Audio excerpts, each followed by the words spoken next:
Hello दोस्तों, जैसा कि आप सभी को पता है पेट की परीक्षा हो गई है और इसके बाद में नवंबर में लेखपाल भर्ती की परीक्षा होने वाली है।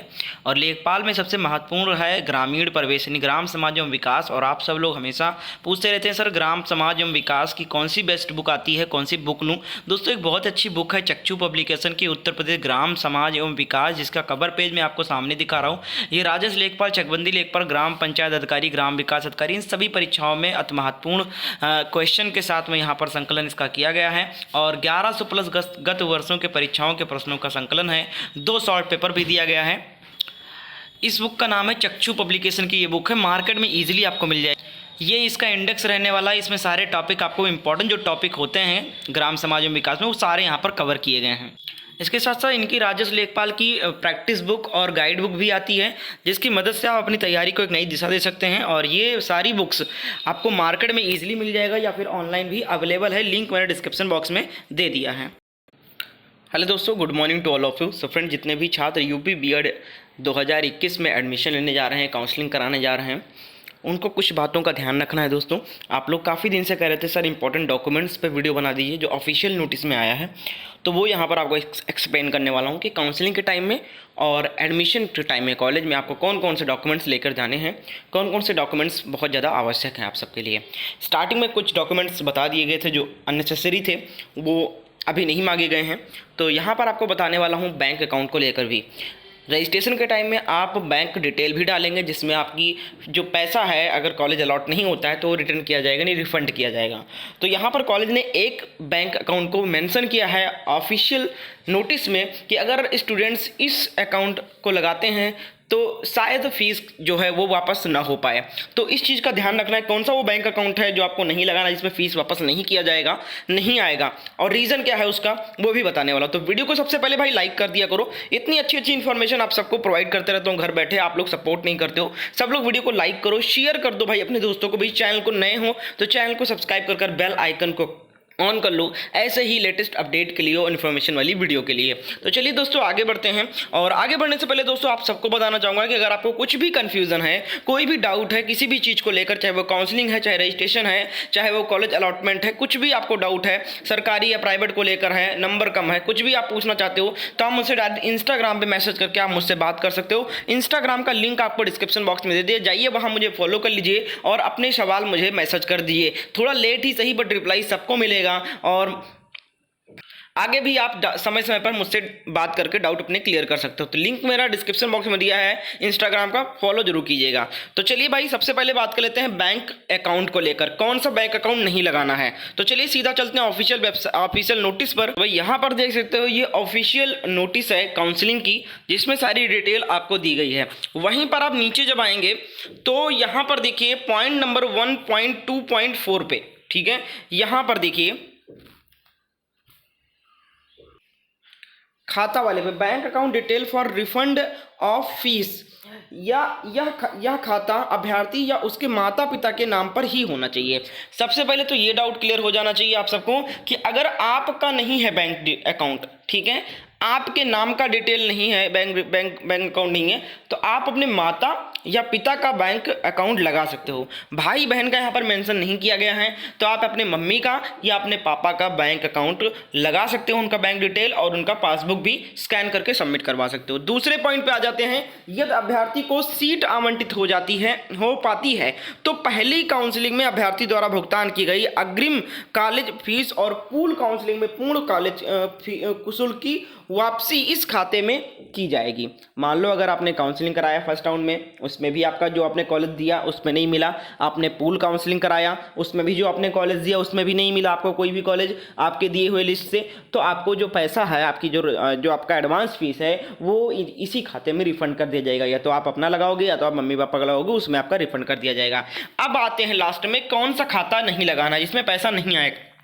तो यहां पर देखिए लास्ट में बोल्ड लेटर में लिखा गया है, अभ्यर्थी को सलाह दी जाती है कि वे अपने जन धन खाते का विवरण ना भरें। एक जन धन अकाउंट होता है जो बहुत सारे लोगों ने खुलवा रखा है, जीरो बैलेंस वाला है, उस पर लिमिट भी लगी हुई है क्रेडिट की कि इतना पैसा ही इस अकाउंट में आ सकता है, रख सकते हैं। तो इसीलिए दोस्तों यहां पर लिखा गया है, साफ साफ मेंशन किया गया है कि अभ्यर्थियों को सलाह दी जाती है कि वे अपने जन धन खाते का विवरण ना भरें, क्योंकि क्रेडिट सीमा के कारण कारण ऐसे खातों में शुल्क वापसी संभव नहीं हो पाती है। जी हाँ दोस्तों, कई बारी समस्या आई है इस चीज़ को लेकर, स्टूडेंट ने कंप्लेन किया है, तो उसमें ये पाया गया कि हमने फीस यहाँ से रिफंड तो किया, बट जो अकाउंट उन्होंने जनधन का लगा दिया, तो जनधन अकाउंट में एक लिमिट लगा रखा है गवर्नमेंट ने, बैंक ने, कि इसमें 2000 या 4000 रुपये ही रह पाएंगे, ठीक है, इससे ज़्यादा पैसा नहीं आएगा, जमा नहीं कर सकते हो, क्रेडिट नहीं कर सकते हो। तो इसीलिए दोस्तों यहाँ पर पैसा जो है नहीं क्रेडिट हो पाता है, नहीं रिफंड हो पाता है और वापस चला जाता है एलयू के पास में। फिर आप लोग कहते हैं कि सर मेरा पैसा नहीं आया। तो इस चीज़ का बहुत सावधानी से ध्यान रखना है। आप अपने किसी भी अकाउंट को, सेविंग अकाउंट को लगा सकते हैं, चाहे वो किसी भी बैंक का हो, बट जन धन योजना का अगर अकाउंट है तो मत लगाना, उसको पैसा नहीं आएगा, साफ साफ मेंशन कर दिया है विश्वविद्यालय ने। तो ये डिटेल आपको क्लियर हो गई। अब देखिए, काउंसलिंग के टाइम में, काउंसलिंग के से पहले जो रजिस्ट्रेशन होगा उसमें केवल आपको 2 चीज़ें लगानी होगी। देखो, एक चीज तो सबसे पहले, जितने लोगों ने ग्रेजुएशन कर रखा था पहले से ही, जिनका पहले से 2020 में हो रखा था ग्रेजुएशन, उनको तो केवल और केवल बैंक डिटेल, बैंक पासबुक लेकर जाना है साइबर कैफे पे। वहां पर वो आपका डिटेल डाल देगा, नाम वगैरह, और बैंक पासबुक से जो बैंक का डिटेल है, अकाउंट नंबर, IFSC कोड, ठीक है, ये सारी चीजें डालकर उसी बैंक अकाउंट का पासबुक को स्कैन करके अपलोड कर देगा। लेकिन जिन लोगों ने इस बार अपेयरिंग में फॉर्म डाला था, जिनका ग्रेजुएशन का फाइनल ईयर का रिजल्ट नहीं आया था, उनको क्या है, रिजल्ट भी फाइनल ईयर का डाउनलोड करना है।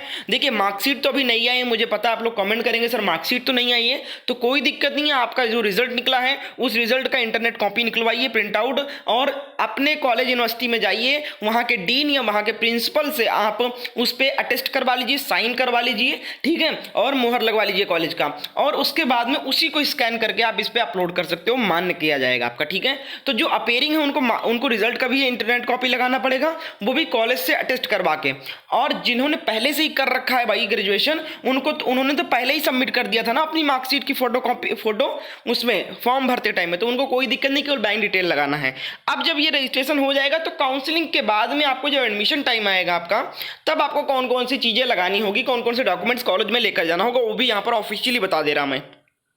ये देखिए यहाँ पर रिपोर्टिंग के लिए आवश्यक दस्तावेज, यानी कि बस आपका रजिस्ट्रेशन में यही आपका रिजल्ट और बैंक डिटेल लग जाएगा। उसके बाद में काउंसलिंग के टाइम में कुछ भी चॉइस फिलिंग होगा, केवल कोई डॉक्यूमेंट नहीं लगेगा। फिर जैसे आपका कॉलेज अलॉट हो जाएगा, आप अलॉटमेंट लेटर निकालेंगे और जिस कॉलेज में एडमिशन लेना है आपको, जिस कॉलेज का नाम आया है आपका, वहां पर आपको ये डॉक्यूमेंट्स लेके जाने, ध्यान रखना। देखिए, अभ्यर्थियों को अपने निम्नलिखित दस्तावेजों के मूल एवं स्व प्रमाणित प्रति ले जाने की आवश्यकता होगी, यानी कि ओरिजिनल कॉपी और खुद से अटेस्ट किया हुआ, साइन किया हुआ उनकी फोटो कॉपीज भी लेकर जानी है। लखनऊ विश्वविद्यालय वेबसाइट से अनंतिम आवंटन सह पुष्टिकरण पत्र प्रिंट आउट करना है, यानी print out of the provisional allotment cum confirmation letter from Lucknow university, यानी जो अलॉटमेंट लेटर निकलेगा उसको भी डाउनलोड करके प्रिंट आउट करवा लेना है, उसको भी रख लेना है साथ में, एक फाइल में लेकर जाना है। अभ्यर्थी के JEE B.Ed 2021 के आवेदन पत्र यानी एप्लीकेशन फॉर्म अगर आपके पास नहीं है, खो गया है, तो अभी भी आप जिस तरीके से रिजल्ट निकालते हैं यूजर ID और पासवर्ड डाल के लॉगिन कीजिए, वहां पर एप्लीकेशन प्रिंट का ऑप्शन रहेगा, एप्लीकेशन प्रिंट करवा लो साइबर कैफे पे जाके, या मोबाइल से भी कर सकते हो, ठीक है। फिर उसके बाद में प्रवेश पत्र भी अगर खो गया तो डाउनलोड कर सकते हो वहां से। स्कोर कार्ड भी डाउनलोड कर लेना, स्कोर कार्ड की प्रिंट आउट निकलवा लेना, प्रवेश पत्र की, एडमिट कार्ड की प्रिंट आउट निकलवा लेना, एप्लीकेशन फॉर्म की प्रिंट आउट निकलवा लेना, ये सारी चीजें करवा लेना है। उसके बाद में जन्म तिथि का प्रमाण पत्र, जो कि 10वीं कक्षा का प्रमाण पत्र मान्य किया जाएगा, यानी आप 10वीं का मान ले जाइए मार्कशीट, उसमें डेट ऑफ बर्थ लिखा रहता है, वो एज ए जन्म तिथि यानी कि बर्थ सर्टिफिकेट का काम करेगा, ठीक है। आरंभ से आहर्ता परीक्षा तक सभी अंक पत्र और प्रमाण पत्र, यानी शुरुआत से high school, inter, graduation, PG जो कुछ भी है आपके पास, ठीक है, सारे लेकर जा सकते हो वहां पर आप, ठीक है। यहां पर क्या बोला गया, एक चीज ध्यान रखना है, मान लो अगर आपने MA कर रखा है, ठीक है, तो जरूरी नहीं कि आप MA की लेके जाओ। यहां पर कहा गया है कि आरंभ से आहर्ता परीक्षा तक, यानी आहर्ता तो ग्रेजुएशन ही है, तो आप चाहो तो ग्रेजुएशन तक ही आपका चीजें मान होगी, या उसके ऊपर कोई जरूरत नहीं है उसकी ले जाने की, आपको लेकर जाना, ले जाइए, क्योंकि आपकी जो एडमिशन हो रही है वो ग्रेजुएशन बेस पे हो रही है। सभी अंक पत्र का प्रमाण पत्र लेकर जाना है। फिर आप देखिए, निर्धारित प्रारूप मूल रूप से श्रेणी, उप श्रेणी और वेटेज का प्रमाण पत्र, यानी कि आपको कास्ट सर्टिफिकेट भी लेकर जाना है। अगर आप ओबीसी से हैं, एससी एसटी से हैं, ईडब्ल्यूएस से हैं, तो आप कास्ट सर्टिफिकेट लेकर जाइए। सरकार द्वारा जारी मूल फोटो पहचान पत्र, यानी कि आप आईडी कार्ड लेकर जा सकते हैं, आधार कार्ड लेकर जा सकते हैं, वोटर आईडी लेकर जा सकते हैं, या फिर पैन कार्ड लेकर जा सकते हैं, इस पर फोटो बना हो। अभ्यर्थी के पासपोर्ट आकार के 2 फोटो लेकर जाना है, और सभी शुल्क प्रतियों की प्रतियां लेने की आपको जो आपने फीस सबमिट किया है 5,000 रुपये 5700 कुछ, उसका भी प्रिंट आउट निकलवा लेना है, उसको भी लेकर जाना है। तो ये डॉक्यूमेंट आपको कॉलेज के टाइम में लेकर जाना है। आई होप आपको ये नॉलेज इन्फॉर्मेशन लगी होगी, इन्फॉर्मेशन जो है वो नॉलेजेबल लगी होगी। अगर वीडियो अच्छी लगी तो प्लीज़ लाइक कीजिए। कोई भी डाउट रहेगा हो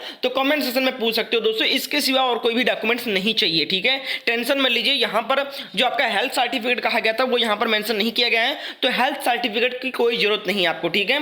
जब कहा जाएगा तभी होगा, तो यहाँ पर जब कहा नहीं गया है तो हेल्थ सर्टिफिकेट की कोई जरूरत नहीं है यहाँ पर। दूसरी चीज, ना ही टीसी बताया गया, ना ही माइग्रेशन की बात की गई है। तो भाई इन सब चीज़ों की अभी कोई आवश्यकता नहीं है। अगर कॉलेज वाले कहेंगे तो आप आराम से उनसे वो टाइम देंगे। भाई प्राइवेट में तो टाइम देते ही हैं, आप टाइम देकर उसको लाकर सबमिट कर सकते हो। Thank you so much.